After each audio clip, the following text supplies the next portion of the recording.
ఎక్సెల్లా global study abroad summit 2024 జరగబోతోంది. ఫిబ్రవరి 11న ఉదయం 10 గంటల నుంచి సాయంత్రం 5 గంటల వరకు తాజ్ డెక్కన్, బంజారా హిల్స్, హైదరాబాద్ లో. నమస్తే సార్ నాగార్జున రెడ్డి గారు. నమస్తే మంచి సార్, కృష్ణా జలాల గురించి మాట్లాడదాం సార్. సార్, అసలు కృష్ణా నదీ జలాల గురించి చెప్పండి. అంటే రెండు రాష్ట్రాలు, ముఖ్యంగా అంటే ఆంధ్ర తెలంగాణ తీసుకుంటే ఈ జలాల విషయంలో వివాదాలు ఎందుకు సార్? అసలు ఆంధ్రప్రదేశ్ రాష్ట్రాన్ని విభజించాల్సినటువంటి రీతిలో విభజించకుండా ఆర్టికల్ 3ని అడ్డం పెట్టుకొని అడ్డదిడ్డంగా విభజించడం మూలకంగానే ఈ ప్రాబ్లమ్స్ వస్తున్నాయి. లేకపోతే అసలు ప్రాబ్లమే లేదు. ఎవరెవరికి ఎంత నీళ్లు వెళ్ళాలి, ప్రాజెక్టుల మెయింటెనెన్స్ ఏంటి, దాన్ని ఇంకా ముందుగా ప్రాజెక్టులు ఏం కట్టుకోవాలి, ఏ టైంలో నీళ్లు ఎంత ఉంటాయి, సంవత్సరం డిసైడ్ చేయాలి కదమ్మా. అంటే విభజన చట్టంలో ఏపీ రీఆర్గనైజేషన్ యాక్ట్ 2014లో చట్టం పాస్ చేసినప్పుడు కొంతవరకు పెట్టారు. సెక్షన్ 94లోనో ఎక్కడో construction, completion and handing over of Polavaram project is very much expedient అని చాలా స్ట్రాంగ్గా కూడా రాశారు. ఈ కృష్ణా జలాలకు సంబంధించింది కూడా అదే రాశారు. కానీ దాన్ని సరిగా ఇంప్లిమెంట్ చేయలేదు, చేయాల్సిన విధంగా చేయలేదు. దాని మూలకంగా ఈ ప్రాబ్లం వస్తుంది. అందుకనే రేవంత్ రెడ్డి గారు అంత దారుణమైనటువంటి లాంగ్వేజ్, థర్డ్ క్లాస్ లాంగ్వేజ్ మాట్లాడాడు. 2 నెలలు అయింది ఆయన ముఖ్యమంత్రి వచ్చి, అంత దారుణమైన థర్డ్ క్లాస్ లాంగ్వేజ్ మాట్లాడితే ఎట్లా? తప్పు కదా. ఆయనకంటే వయసులో పెద్దవాడు, 2 సార్లు చీఫ్ మినిస్టర్గా ఉన్న వ్యక్తిని ఆ విధంగా మాట్లాడతారా? మాట్లాడకూడదు. ఆ విధంగా ఎవరు మాట్లాడినా కానీ తప్పేనమ్మా, మనం ఖండించి తీరాల్సిందే. Let us be free and frank, నిష్పక్షపాతంగా మాట్లాడుకుందాం. మనం ఎవరు మాట్లాడినా కానీ తప్పేది. మరి ఆ వివాదం రావడానికి ఆయన మాట్లాడిన దానికి సంబంధం ఉందా లేదా అంటే రేవంత్ రెడ్డి ఆ విధంగా మాట్లాడకూడదు. కృష్ణానది అనేటువంటిది దాని పుట్టుపూర్వోత్తరాల్లోకి వెళ్తేనమ్మా లక్ష్మి, అది రాష్ట్రాలో అది మహాబలేశ్వర్ అనేటువంటి కొండల దగ్గర, కొండ ప్రాంతం మీద పుడుతుంది. అక్కడ పుడుతుంది. ఇది జియోగ్రఫీ తీసుకుంటే చాలా పెక్యులర్గా ఉంటుంది మహాలక్ష్మి, ప్రజలకు తెలియాలి కాబట్టి చెప్తున్నాను. ఇది మహారాష్ట్ర అనుకోమది. మహారాష్ట్రలో భూతలం బాగా ఎత్తుగా ఉంది, ఇక్కడ కొండ ఉంది. అక్కడి నుంచి నీకు కృష్ణా, గోదావరి 2 నదులు కూడా పుడతాయి. అటుపక్క స్లోప్ ఎక్కువ, అరేబియా సముద్రం వైపు స్లోప్ ఎక్కువ, కానీ రివర్స్ అటు పోవు, ఇటువైపుకి వస్తాయి. ప్రకృతి చూడు ఎంత విచిత్రంగా ఉంటుందో. అదేవిధంగా అరేబియా సముద్రం వైపు ఉన్నటువంటి స్లోప్ కొంకణ ప్రాంతంలో నీకు వర్షపాతం బాగా ఎక్కువ పడుతుంది, కానీ అక్కడ నీకు రివర్స్ ఉండవు. ఒక్క కావేరీ రివర్ తప్ప వేరే ఏం ఉండవు. చూడు ఎంత విచిత్రంగా ఉంటుందో. అదేవిధంగా హిమాలయాలను తీసుకున్నాం అనుకున్నామా, హిమాలయ పర్వతాల నుంచి గంగా పరివాహక ప్రాంతం అంతా కూడాను వచ్చి వెస్ట్ బెంగాల్లోకి ఎంటర్ అయ్యి మమతా బెనర్జీకి ఒక నమస్కారం పెట్టి పాపం బంగాళాఖాతంలో కలిసిపోతుంది. అక్కడి నుంచి ఒక 50-60 కిలోమీటర్లు నువ్వు పైకి కనుక వెళ్తే రవి, బియాస్, సట్లెజ్ లాంటి 5 నదులు ఇండియా నుంచి ప్రవహిస్తూ పాకిస్తాన్లోకి పోతాయి. ఇక్కడ మనం మధ్యప్రదేశ్ రాష్ట్రం కనుక తీసుకుంటే తూర్పు వైపున ఉదయించి, అంటే తూర్పు వైపున ఉదయిస్తారు కదా, తూర్పు వైపున నర్మదా, తపతి 2 రివర్స్ కూడాను పుడతాయి, కానీ అయిపోయి అరేబియా సముద్రంలో కలుస్తాయి. ఒకసారి మీరు ఊహించుకోండి ఎంత విచిత్రంగా ఉంటుందో. ఈ కృష్ణానది అనేది మహారాష్ట్రలో పుడుతుంది. 1400 కిలోమీటర్లు ప్రయాణించి మహారాష్ట్రలో, కర్ణాటకలో, తెలంగాణలో, ఆంధ్రప్రదేశ్లో ప్రవహించి చివరిగా మన హంసల దేవి దగ్గర పాయల కింద విడిపోయి బే ఆఫ్ బెంగాల్లో కలుస్తుంది. ప్రజలు ఎప్పుడైనా ఒకటి గుర్తుపెట్టుకోవాలమ్మా, జీవనదులు అంటారు వీటిని. జీవనదుల్లో ఎప్పుడూ కూడాను వాటర్ ప్రవహించాలి. రాష్ట్రాల మధ్య వాటర్ని డివైడ్ చేసేటప్పుడు దాన్ని కూడా కన్సిడరేషన్ తీసుకుంటారు. ప్రజలకు తెలియాలి కాబట్టి చెప్తున్నాను నేను. 1400 కిలోమీటర్లు ప్రయాణిస్తుంది.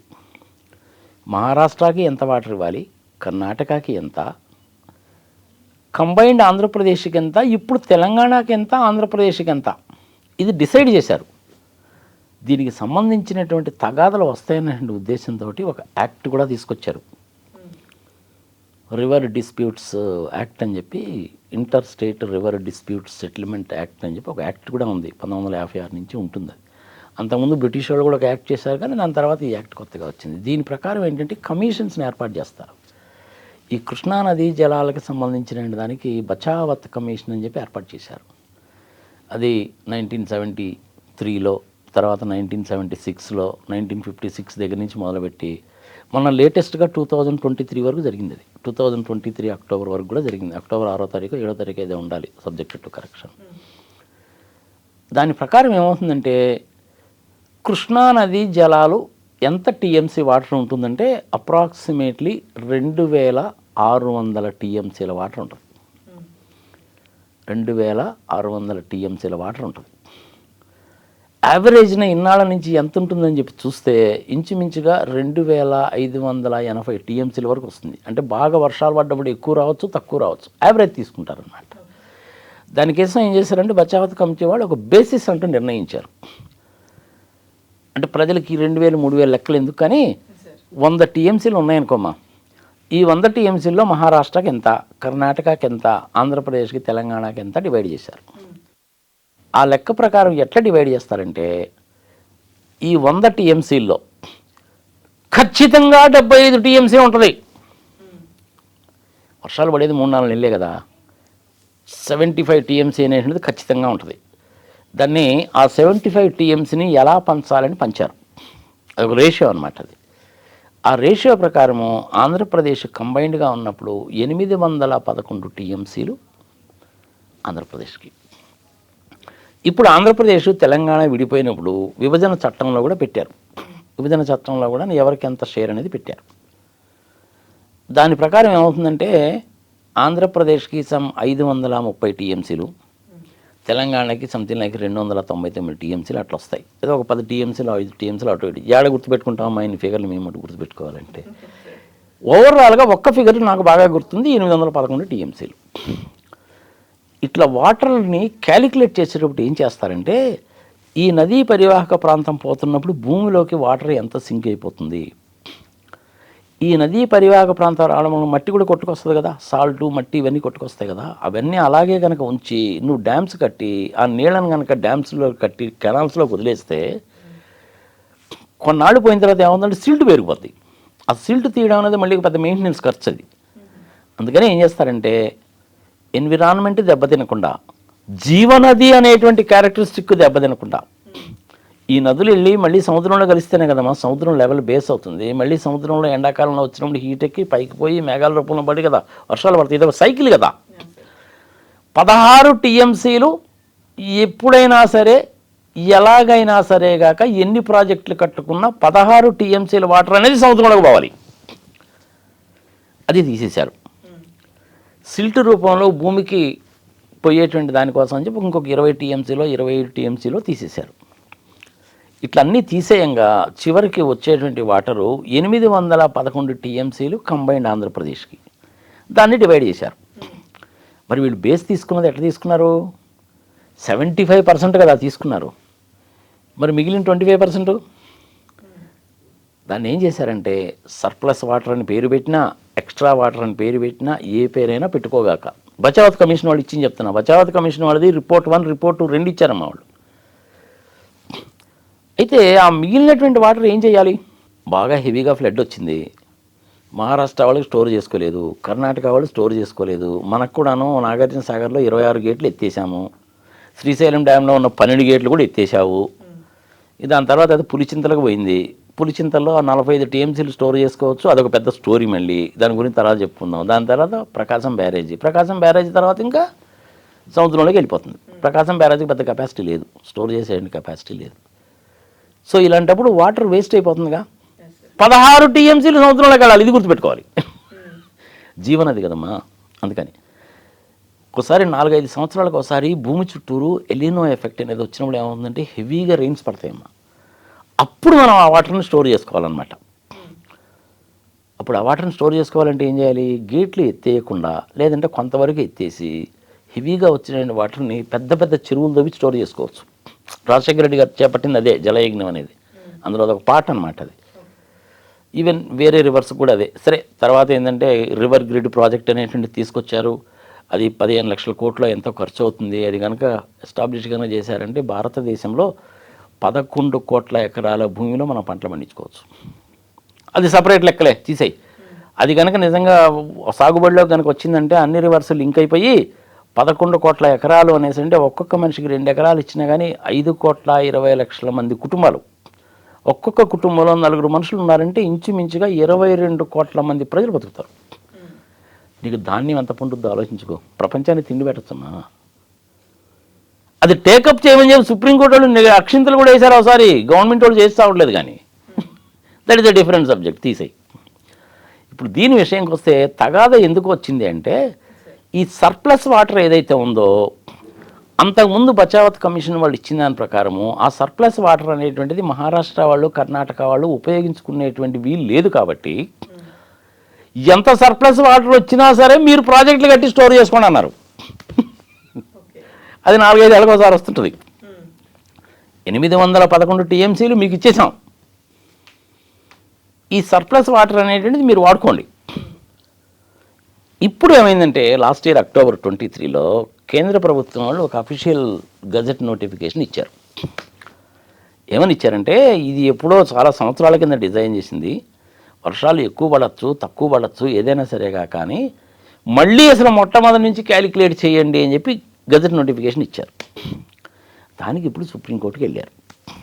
అది వ్యవహారం. దాని దగ్గర ఇప్పుడు స్టేల్మేట్ అనేటువంటిది వచ్చింది. 811 అనేటువంటిది ఖచ్చితమైన ఫిగరే, కానీ సర్ప్లస్ వాటర్ ఉంది. ఈ సర్ప్లస్ వాటర్ ఎవరు వాడుకోవాలి? ఆంధ్రప్రదేశ్ ఎన్ని డ్యాములైనా కట్టుకొని వాడుకోవచ్చు అనేటువంటిది ఇంతకుముందు. మరి ఇప్పుడు ఆంధ్రప్రదేశ్, తెలంగాణ, ఆంధ్రప్రదేశ్ రెండు అయిపోయినాయిగా. మరి ఈ సర్ప్లస్ వాటర్ ఎవరు ఎంత వాడుకోవాలి అనేది క్వశ్చన్ రావడంలా. ఆ క్వశ్చన్ మీదనే ఇప్పుడు సుప్రీంకోర్టుకి ఆంధ్రప్రదేశ్ గవర్నమెంట్ వాళ్ళు వెళ్ళారు. కేంద్ర ప్రభుత్వం వాళ్ళు ఏమో గజెట్ నోటిఫికేషన్ ఇచ్చారు. తెలంగాణ వాళ్ళు, మహారాష్ట్ర వాళ్ళు, కర్ణాటక వాళ్ళు మీరు చెప్పినట్టే వెళ్తామండి అని చెప్పారు. తెలంగాణ వాళ్ళు ఏమంటారంటే మాకు అన్యాయం జరుగుతుందండి, మాకు తక్కువ వాటర్ వస్తుందని చెప్పి వీళ్ళు అంటారు. బచావత్ కమిషన్ ఇచ్చిన దాని ప్రకారం మేమేమి ఎక్కువ వాడుకోవట్లేదా బాబు అని చెప్పి ఆంధ్రప్రదేశ్ గవర్నమెంట్ వాళ్ళు అంటారు. మరి ఇప్పుడు పరిష్కారం ఎవరు చేయాలి? కేంద్ర ప్రభుత్వం చేయాలి. ఇలాంటి తగాదాలు దేశంలో చాలా చోట్ల వస్తున్నాయని కమిషన్స్ని పెట్టారు. ఇప్పుడు కృష్ణా జలాల మీద సంబంధించిన వాటిలో తగాద అనేటువంటిది కర్ణాటకతోటి, మహారాష్ట్రతోటి ఏమీ లేదమ్మా మనకి. తెలంగాణ కన్నా ఆంధ్రాకే 811 టీఎంసీలు ప్లస్ సర్ప్లస్ వాటర్ ఎట్ట చేయాలనేది. అదేవిధంగా కర్ణాటకకి, తమిళనాడుకి వాటర్ డిస్ప్యూట్ అనేది దేని మీద అంటే కావేరీ రివర్ వాటర్స్ మీద. అలాగే గోవా కన్ను వేరే పక్కన మహారాష్ట్రకి వాటికి తగాదా ఏదంటే మండోవి రివర్ దగ్గర తగాదా. అదేవిధంగా పంజాబ్, హర్యానా వీళ్ళకి కూడాను ఆ రవి, బియాసు, సట్లేజీల మీద వాటర్ పంపిణీ ఎలా షేర్ చేసుకోవాలనేది వాళ్ళకి తగాదా. ఇవన్నీ చూసిన తర్వాత 1956లో రివర్ డిస్ప్యూట్స్ యాక్ట్స్ని తీసుకొచ్చారు. దాని ప్రకారం ప్రతి సమస్యని పరిష్కరించడానికి ఒక కమిషన్ పెట్టారు. కమిషన్ ఇచ్చినటువంటి అవార్డు ఏదైతే ఉంటుందో అదే ఫైనల్. ఇప్పుడు ఆ అవార్డు ఏందో చూడాలి. ప్రజలకు ఏం చేయలేదంటే 811 అయితే ఇద్దరు కలిపే, ఇందులో డిస్ప్యూట్ లేదు, ఎవరికి ఎంత షేర్ పంచుకుంటారు. 62.34% ఏమో ఆంధ్రప్రదేశ్కి, మిగిలినటువంటిదేమో తెలంగాణకి. It is clear. 16 టీఎంసీలు సముద్రంలోకి వెళ్ళాలి. It is clear. హైదరాబాద్ లాంటి సిటీలకి వాటర్ ప్రాబ్లం తీర్చడానికి కూడా అందులో కొంత షేర్ పెట్టారు. That is also clear. అందులో ఎక్కడ డిస్ప్యూట్ లేదు. ఈ సర్ప్లస్ వాటర్ ఏదైతే ఉందో ఈ సర్ప్లస్ వాటర్ని ఎవరు వాడుకోవాలనేదే డిస్ప్యూటు. ఇంతకుముందు సర్ప్లస్ వాటర్ అనేది మా వల్ల కాదయా బాబు అని కర్ణాటక, మహారాష్ట్ర వాళ్ళు చేతులు ఎత్తేసారు. అందుకని అది మొత్తం మనకే వచ్చింది కాబట్టి మనం నాగార్జున సాగర్ దగ్గర కట్టాం, శ్రీశైలం దగ్గర కట్టాం, పులిచింతల బ్యాలెన్సింగ్ రిజర్వాయర్ కింద కట్టాం. ఇప్పుడు రాష్ట్రం విడిపోయిందిగా. మరి రాష్ట్రం విడిపోయినప్పుడు ఈ సర్ప్లస్ వాటర్ అనేటువంటిది నీకింత నాకింత అని అనుకోవాలా లేదా? ఆ అనుకోవడం దగ్గరే ఈ రేవంత్ రెడ్డి గారు మాట్లాడినా, జగన్మోహన్ రెడ్డి మాట్లాడినా, ఈ బచావత్ కమిటీ వాడు చెప్పినా, ఇంకెవరు చెప్పినా ఆ సర్ప్లస్ వాటర్ మీదనే డిస్ప్యూట్. మరి ఆ సర్ప్లస్ వాటర్ ఎంత ఉంటుంది? గత ఇన్ని సంవత్సరాలుగా చూస్తే 75% మినిమం ఉంటుందని కదా తీసుకున్నారు. ప్లస్ ఫ్లడ్ వచ్చినప్పుడు ఇంకా ఎక్కువ వాటర్ వస్తుంది కదా. ఆ వాటర్ ఎంత వస్తుంది, ఎప్పుడు వస్తుంది అనేది మనం చెప్పలేము. దానికి ఏంటంటే అటుపక్క రాయలసీమలో, ఇటుపక్క తెలంగాణలో ఉండే మహబూబ్ నగర్ జిల్లాలో కనుక చెరువులు కనుక ఏర్పాటు కనుక చేసినట్టయితే హెవీగా వాటర్ వచ్చినప్పుడు ఒక 4-5 మీటర్ల ఎత్తులో నువ్వు మోటార్లు పెట్టి చెరువులకు లాగేసేయచ్చు. అది 4-5 సంవత్సరాలకు ఒకసారి వస్తుంది. ఆ చెరువులు నిండిపోయినాయి అనుకోండి, రిజర్వ్ వాటర్ కింద వాడుకోవచ్చు. వాటర్ ఏమో సర్ప్లస్ వాటర్. అది ఇట్లా కనుక చేస్తే రివర్స్ వాటర్ వాడుకోవచ్చు. కానీ వీళ్ళు ఏం చేస్తున్నారంటే శ్రీశైలం దగ్గర నుంచి ఏమో రాయలసీమకు ఆంధ్ర వాళ్ళు లాగుతారు, అదే శ్రీశైలం ప్రాజెక్ట్ నుంచి తెలంగాణ వాళ్ళేమో పంపులు వేసి అవుతారు. శ్రీశైలం ప్రాజెక్టు 886 అడుగుల ఎత్తు వరకు వాటర్ స్టోర్ చేస్తాం. అది 850 అడుగుల ఎత్తు కనుక ఉంటే రాయలసీమకు వాటర్ పోద్ది, లేకపోదు. అందుకని వీళ్ళిద్దరు ఏం చేయడం మొదలుపెట్టారంటే 810 అడుగులు 820 అడుగులు ఉన్నప్పుడు అటుపక్క జగన్మోహన్ రెడ్డి పంపులు పెట్టి లాగడం, ఇటుపక్క మన కేసీఆర్ గారు కూడా పంపులు పెట్టి లాగడం. అరే నేను లాగుతాను బాయ్, నువ్వెవడి కాదండి, నీకు చేతనైతే నువ్వు లాక్కో అంటాడు ఆయన. అది నీకు దిమాగ్ ఉందా లేదురా బాయ్, ఏం మాట్లాడుతున్నావు అంటాడు పైగా. అది చెయ్యకూడదు. కృష్ణా రివర్ మీదనేగా ఉంది. ఇప్పుడు బచావత్ కమిటీ వాళ్ళు ట్రిబ్యునల్ కొత్తగానే ఫామ్ చేస్తే చెయ్యొచ్చా చేయకూడదని వాళ్ళు డిసైడ్ చేస్తారు. ప్రజలు కూడా ఒక విషయం గుర్తుపెట్టుకోవాలమ్మా, డ్యామ్స్ కట్టినప్పుడు ఏమవుతుందంటే మినిమం డెడ్ స్టోరేజ్ అనేది ఉంటుంది. ట్రిబ్యునల్, కమిషన్లు, సంఘ సంవత్సరం చాలా విషయాలు చెప్పుకున్నాం కదా. అల్టిమేట్గా ఏంటంటే ఇది కేంద్ర ప్రభుత్వం ఏదైతే అఫీషియల్ గజెట్లో పబ్లిష్ చేశారో మళ్ళీ మొత్తం కూడా చేద్దాము, ఎవరికి ఎంత వాటర్ రావాలని తేలుద్దాం అనేసి అన్నారో దానికి ఆంధ్రప్రదేశ్ గవర్నమెంట్ వాళ్ళు అబ్జెక్షన్, తెలంగాణ వాళ్ళు ఒప్పుకున్నారు. ఇద్దరి మధ్య వచ్చినప్పుడు డిస్ప్యూట్ సెంట్రల్ గవర్నమెంట్ వాళ్ళే తీర్చాలి. అన్ని ప్లేసెస్లో కూడా అలాగే చేస్తున్నారు. ఈవెన్ దేశాల మధ్య డిస్ప్యూట్ వచ్చినప్పుడు కూడాను దేశాలు కూర్చొని మాట్లాడుకుంటాయి. దానికి క్లాసిక్ ఎగ్జాంపుల్ ఏంటి మనకి, బ్రహ్మపుత్ర. బ్రహ్మపుత్ర ఎవరైనా అనేది ఎక్కడో చైనాలో పుట్టి టిబెట్ మీదుగా, అది అస్సాం మీదుగా, అటు మీదుగా ఇటు మీదుగా వచ్చి చివరికి ఇండియాలోకి వచ్చి బంగ్లాదేశ్లోకి పోయి అది బంగాళాఖాతంలో కలుస్తుంది. వాళ్ళకి బాగా హెవీగా ఫ్లడ్స్ వచ్చినాయని చెప్పి చైనా వాళ్ళు వదిలేసాడు అనుకో, మన పరిస్థితి ఏంటి? నేను కూడా ఈ వాటర్ని స్టోర్ చేసుకోవాలి బాబు అని వదిలేశాను అనుకోండి, పాపం బంగ్లాదేశ్ వాళ్ళ పరిస్థితి ఏంటి? అందుకని దేశాల మధ్య కూడా అగ్రిమెంట్ ఉంటుంది. ఇండియాకి పాకిస్తాన్కి మధ్య కూడాను రవి, బియాస్, సట్లేజీ వాటి నదీ జలాలను ఎలా పంచుకోవాలనే అగ్రిమెంట్స్ ఉన్నాయి, ఇంటర్నేషనల్ అగ్రిమెంట్స్ అయ్యి. అదేవిధంగా బ్రహ్మపుత్రకి సంబంధించింది. అది దేశాల మధ్య, ఇది రాష్ట్రాల మధ్యగా. కేంద్ర ప్రభుత్వం కనుక ఇద్దరిని కనుక కూర్చోబెట్టి వీళ్ళ అవసరాలను దృష్టిలో ఉంచుకొని ప్రస్తుతం ఉన్న డ్యామ్స్ని దృష్టిలో పెట్టుకొని వాటి డెడ్ స్టోరేజ్ కెపాసిటీని, మ్యాక్సిమం కెపాసిటీని దృష్టిలో పెట్టుకొని పరిష్కరిస్తే పెద్ద సమస్యని నాకైతే అనిపించడంలా. దానికోసం అని చెప్పి 31వ తారీఖు నవంబర్ నెల ఆంధ్ర వాళ్ళు పోలీసులను తీసుకొచ్చి పెట్టి ఇది సగం డ్యామ్ మాదని, ఇది సగం డ్యామ్ మీదని, ఇప్పుడు రేవంత్ రెడ్డి ఏమో ఆ విధంగా మాట్లాడి అవసరమే లేదమ్మా. గూటితో పోయేవారని గుట్టలాగా తెచ్చుకోవడం. ఇప్పుడు ఆంధ్రప్రదేశ్లో రాయలసీమ జిల్లాలు పాపం నీటికి లాగా చేస్తారుగా, వాళ్ళకి ఒక 10 టీఎంసీ నీళ్ళు ఇస్తే తప్పేంటి? కృష్ణారి వరకు పక్కనే ఉన్నాయండి మహబూబ్ నగర్ అమ్మ, పాపం వాళ్ళ పరిస్థితి కూడా అలాగే తగలడుతుంది. మరి వాళ్ళకి ఇవ్వాలిగా. మరి అప్పుడు ఎవరు సాక్రిఫైస్ చేయాలా? ఎవ్వరూ సాక్రిఫైస్ చేయాల్సిన పని లేదు. ఇటుపక్క మహబూబ్ నగర్ వాళ్ళకి ఇవ్వచ్చు ఎత్తిపోతల పథకం ద్వారా, అటుపక్క రాయలసీమ వాళ్ళకి ఇవ్వచ్చు.